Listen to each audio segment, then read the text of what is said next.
Hi students, welcome to lesson number 19 on socialization, their definition, stages, types and agencies. So let us discuss about this introduction. Human infants are born without any culture. They must be transformed by their parents, teachers and others into cultural and social adept animals. The general process of acquiring culture is referred to as socialization. Socialization is known as a process of indicating the individual into the social world. The term socialization refers to the process of interaction through which the growing individual learns the habits, attitudes, values and beliefs of the social group into which he has been born. Socialization is a process by which human infants begin to acquire the skills necessary to perform as a functioning member of their society and is the most influential learning process one can experience.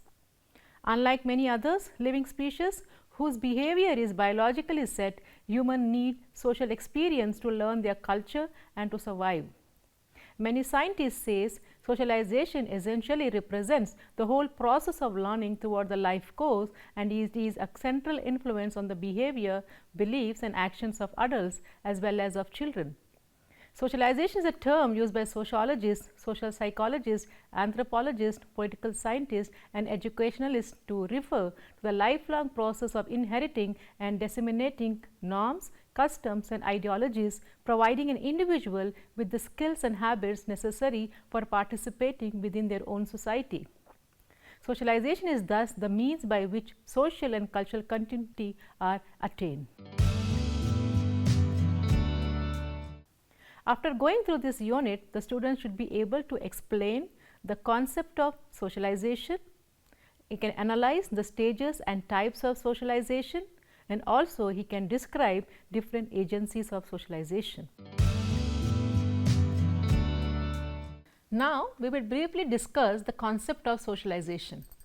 Socialization is a process with the help of which a living organism is changed into a social being. It is a process through which the younger generation learns the adult role which it has to play subsequently. It is a continuous process in the life of an individual and it continues from generation to generation. Socialization prepares people to participate in a social group by teaching them its norms and expectations. Socialization has three primary goals: teaching impulse control and developing a conscience, preparing people to perform certain social roles and cultivating shared source of meaning and value. Socialization is culturally specific, but this does not mean certain cultures are better or worse than others. The process of learning one's culture and how to live within it. Socialization is thus a process of cultural learning whereby a new person acquires necessary skills and education to play a regular part in social system. The process is essentially the same in all societies, though institutional arrangements vary. The process continues throughout life as each new situation arises. It is the process of fitting individuals into particular forms of group life, transforming human organism into social being and transmitting established cultural traditions. Now we will discuss the definition of socialization. In a broader sense, socialization is learning to participate in social roles. It refers to the way the people learn their habits, attitudes, self-conception, group norms and universals of discourse that enable them to interact with other people. Socialization is defined as a process by which we acquire our social identities and internalize the values, norms, statuses and roles of the social world. According to Horton and Hunt, socialization is a process whereby one internalizes the norms of his groups so that a distinct self emerges unique to this individual. According to MacIver, it is the process by which social beings establish wider and profounder relationship with one another in which they become more bound up with and perceptive of the personality of themselves and of others and build up the complex structure of nearer and wider association. According to Kimball Young, he writes, socialization will mean the process of inducting the individual into the social and cultural world, of making him a particular member in society and its various groups and inducting him to accept the norms and values of that society. Socialization is definitely a matter of learning and not of biological inheritance. It is through the process of socialization that the newborn individual is molded into a social being and men find their fulfillment within society. Man becomes what he is by socialization. Bogardes defines socialization as a process of working together, of developing group responsibility, of being guided by the welfare needs of others. According to Auguste, it is the process by which the individual learns to conform to the norms of the groups.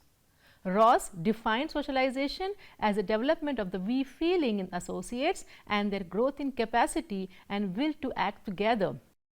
Through the process of socialization, the individual becomes a social person and attains personality.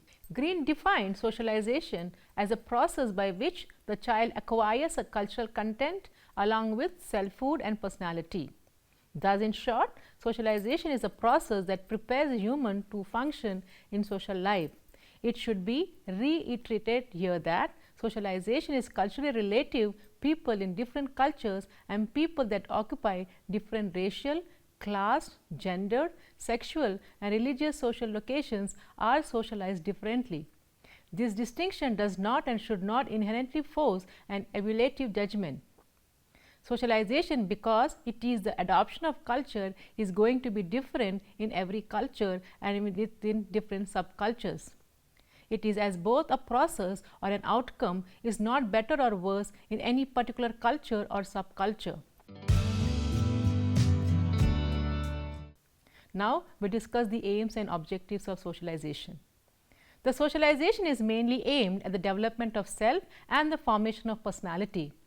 The concept of self refers to the individual as subject, as a source of action and self-reflection, whereas the term personality refers to the individual as object, the object of external evaluation. It is the process through which an individual is molded into an effective participant of society. The following are the main objectives of socialization. First one, it inculcates basic discipline ranging from toilet habits to method of science. It helps in the learning of self-control. Second, it develops skills and capacities needed to fit into the society. Third, it teaches social roles, responsibilities and their supporting attitudes. Fourth, it instills aspirations and satisfies needs of the individual. Fifth, it helps in the transmission of culture from generation to generation. Sixth, it develops a sense of identity and the capacity for independent thought and action, for example, that is learning of language. And seventh, it develops conscience, which is one important characteristic product of this process. Now, we will briefly discuss about the mechanisms of socialization. There are numerous sub-processes of the process of socialization or social learning. The first mechanism, it is nothing but imitation. Imitation is copying by an individual of the action of another. This may be conscious or unconscious, spontaneous or deliberate, perceptual or ideational. It is the main factor in the process of socialization which works from birth to death. As children grow, they take recourse to imitation. Through imitation, he learns to speak da, dada, mama, papa, etc. Next mechanism is suggestion. Suggestion is a process outside the learner. It is a process of communicating information which has no logical or self-evident basis. A person may take a suggestion not only from the conscious and deliberate persuasion of another, but also without the other person's knowing it. It plays a key role in the socialization of the individual. By it, persons are made, unmade and remade.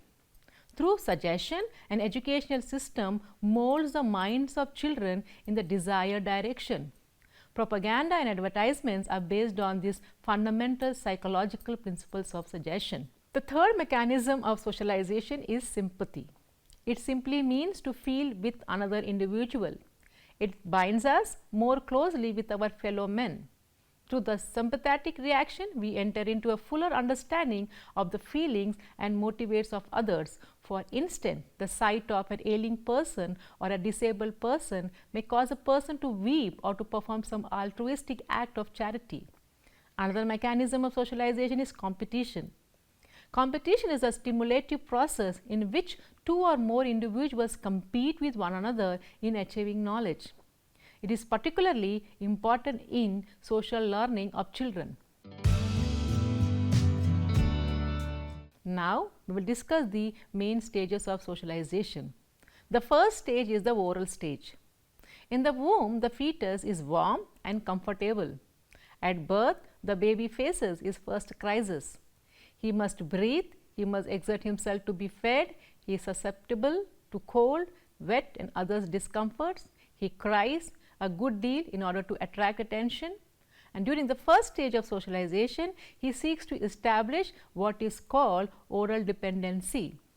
By his cries, he is able to build up fairly definite expectations about feeding time and also about his pressing needs for care. At this stage, the baby is not involved in the family as a whole. He is rather involved only in the subsystem consisting of him and his mother. If the father or anyone else in the family performs the role of the mother in caring for the baby, no role differentiation is made. That person will also be performing the role of mother. At this stage, the baby does not seem to internalize any role at all. He is so passive as compared to his mother that it is doubtful as to whether he internalized two roles at all. By the time oral dependency has been established, his own role and that of his mother are probably merged together. This is the stage, according to Freud, of primary identification. The next stage is the anal stage. This stage probably begins soon after the first year and extends up to the third year. This period is called anal stage because toilet training is the main focus of attention of the socialized agent, particularly mother. During this stage, the child internalizes two roles, his own and that of his mother. These two roles are now clearly separated. The child not only receives care, he also receives love and gives love in return.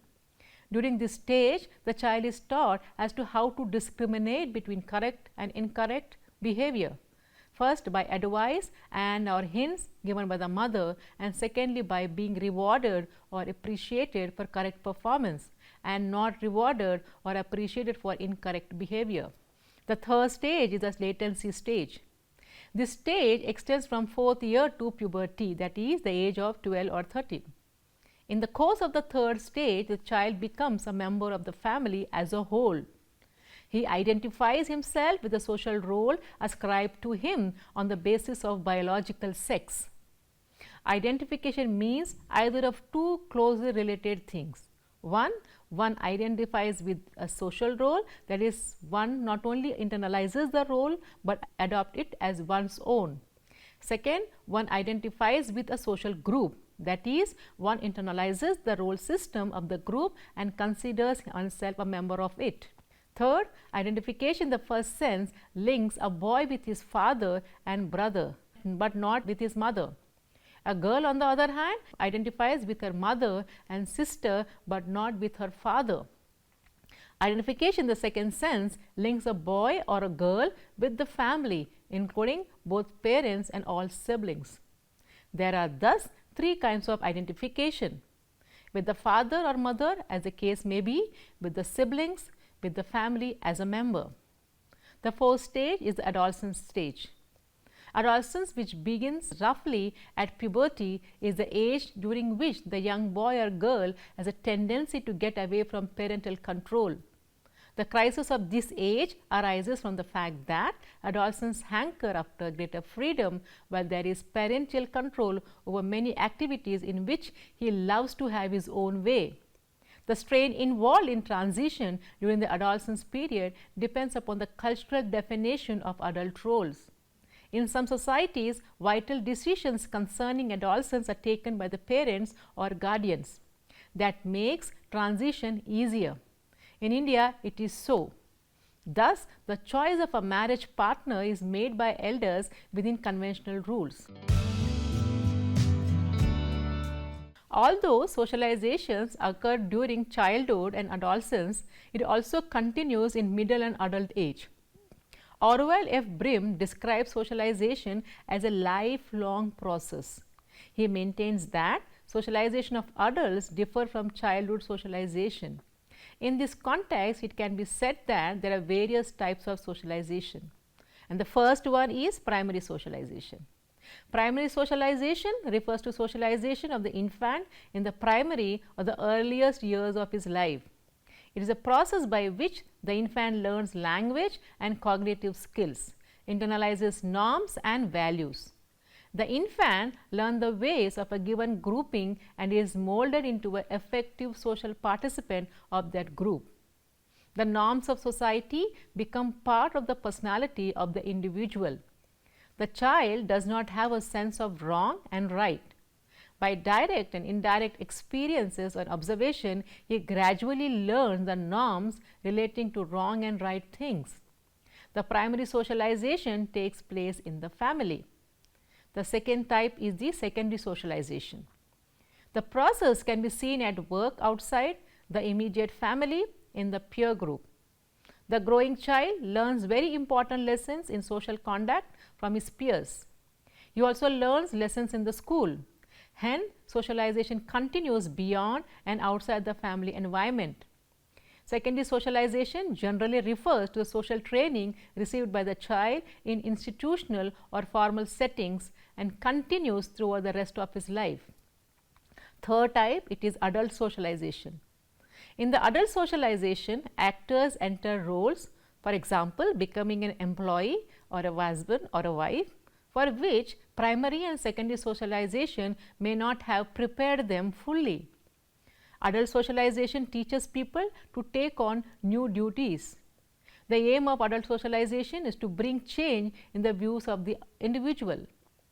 Adult socialization is more likely to change overt behavior, whereas child socialization molds basic values. The fourth type is nothing but the anticipatory socialization. Anticipatory socialization refers to a process by which a man learns the culture of a group with the anticipation of joining that group.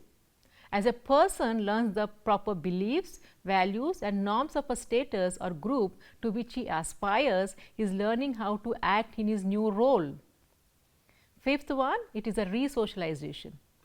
Resocialization refers to the process of discarding former behavior patterns and accepting new ones as part of a transition in one's life.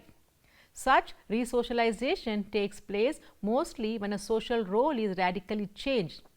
It involves abandonment of one way of life for another, which is not only different from the former but incompatibly with it. For example, when a criminal is rehabilitated, he has to change his role radically. Now, we will discuss the various agencies of socialization. In general, it may be said that total society is the agency for socialization and that each person with whom one comes into contact and interact in some way an agent of socialization. Socialization is formed in all interactions, but the most influential interaction occurs in particular groups, which are referred to as agencies of socialization. The obvious beginning of the process for the newborn child is his immediate family group, but this is soon extended to many other groups other than family.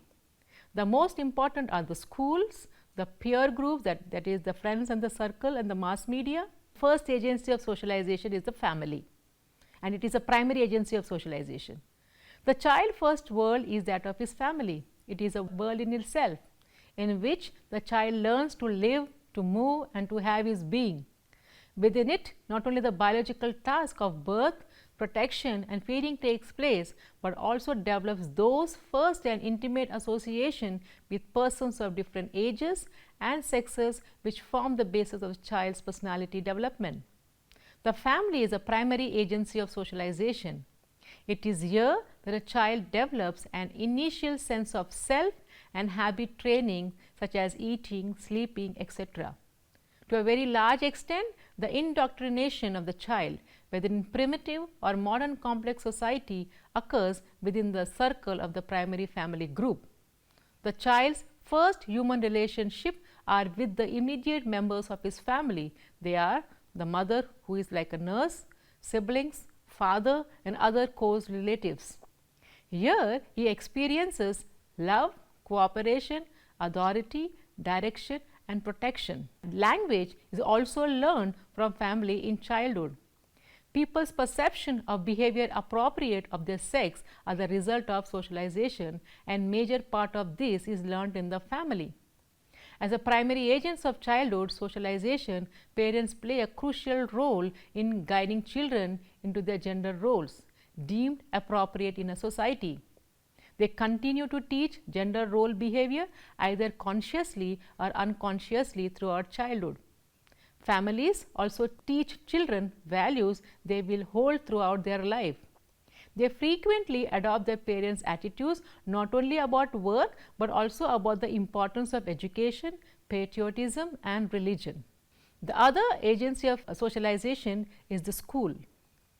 School is a secondary agency of socialization. Schools not only teach reading, writing and other basic skills, they also teach students to develop themselves, to discipline themselves, to cooperate with others, to obey rules and to test their achievements throughout or through competitions. Schools teach sets of expectations about the work, profession or occupations they will follow when they mature. Schools have the formal responsibility of imparting knowledge in those disciplines which are most central to adult functioning in our society. It has been said that learning at home is on a personal, emotional level, whereas learning at school is basically intellectual. Other agency of socialization is a peer group. The peer group, that is the people of their own age and similar social status, and they are called as playmates, highly influence the process of socialization.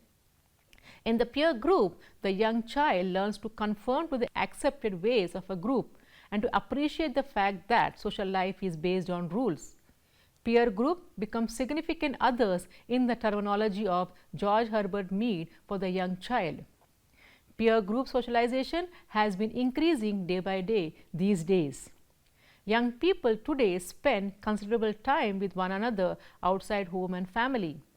Young people living in cities or suburbs and who have access to automobiles spend a great deal of time together away from their families.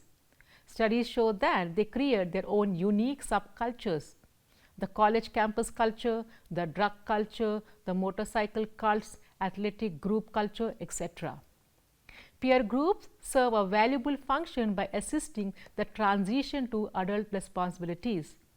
Teenagers imitate their friends. The group may encourage a young person to follow pursuits that society considers admirable. On the other hand, the group may encourage someone to violate the cultural norms and values by driving recklessly, shoplifting, stealing automobiles, engaging in acts of vandalism and the like. Some studies of deviant behavior show that the peer group influence to cultivate behavior pattern is more than the family. The other agency and the major agency of socialization is the mass media. The media is playing a central role in shaping the personality of the individuals from early forms of print technology to electronic communication, that is radio, television, etc.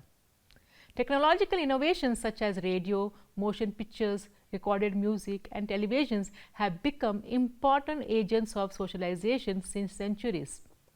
Television in particular is a critical force in the socialization of children almost all over the New World. Apart from sleeping, watching television is the most time-consuming activity of young people. Related to other agents of socialization discussed above, such as family, peer group and school, TV has certain distinctive characteristics. It permits imitation and role-playing but does not encourage more complex forms of learning. Watching television is a passive experience. Psychologist called Yuri Bronfenbrenner has expressed concern about the insidious influence of television in encouraging children to forsake human interaction for passive viewing. Socialization is one of the powerful instruments of changing the destiny of mankind. Children must learn to walk, talk, eat, and lots of other life skills. Without socialization, individuals cannot develop intelligence and never learn how to perform basic daily functions. Children must know the values, beliefs, and norms of the surrounding culture so that they will be able to know what is expected from them. The process of socialization and the sources of socialization are very important in the developing of children. Thus, socialization is a very important process throughout life.